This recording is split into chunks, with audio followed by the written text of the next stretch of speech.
જય ગુરુદેવ ભગવાન.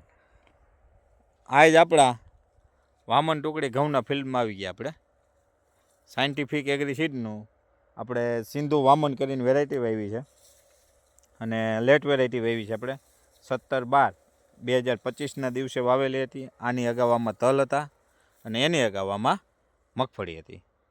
હવે મિત્રો, હું અત્યારે ઘઉંમાં આવ્યો ને એટલે બે વસ્તુનો આમાં રોગ જેવું મને દેખાણું.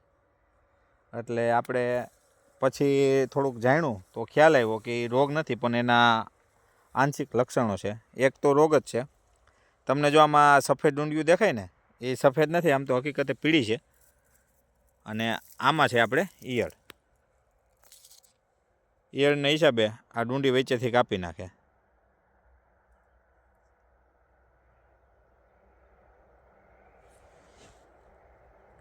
એટલે આ ડુંડી કપાઈ જાય ને, જો આ તમે જોઈ શકો, આ ઈયળનું ખાધેલું છે.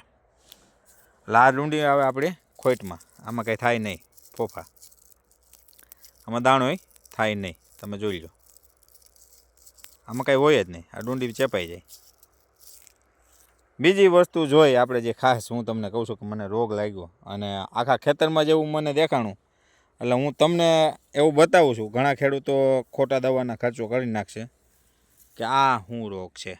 જોઈ લેજો મિત્રો, બધી ડુંડીમાં એકમાં હોય તો મને કાંઈ વાંધો નહોતો, બધીમાં છે. અને આની માહિતી આપણે મેળવી અને તમને આમાં જોતા હોય તો રાતે જાય પડતી બધી ડુંડીમાં દેખાય છે. પણ આ વસ્તુ છે વામન ટુકડીના કેરેક્ટર, કે એ પાછળથી થોડાક જાંબલી જેવું જ દાણો આનો થાય. એટલે જે આ જાંબલી દાણો થાય એ એના લક્ષણ છે.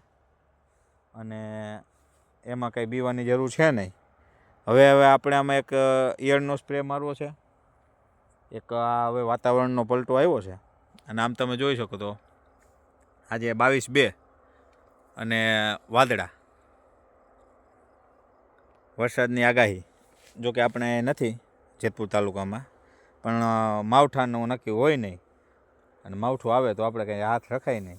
એટલે આગવી તૈયારી ઉપર આપણે ઓર્થોસિલિક એસિડ એક અને થોડી ઘણી મચ્છી ઉડે છે તો સાયપરમેથ્રિન નાખશું અને એક ઈયળનું પ્રોક્લેમ નાખી દેવું. અને એકાદું આપણે ગેરું ટીકાનું નાખીશું. અત્યારે ગેરુંનો એટેક દેખાતો નથી, પણ લેટ વેરાયટી છે તો મે બી ગેરું આવી શકે છે.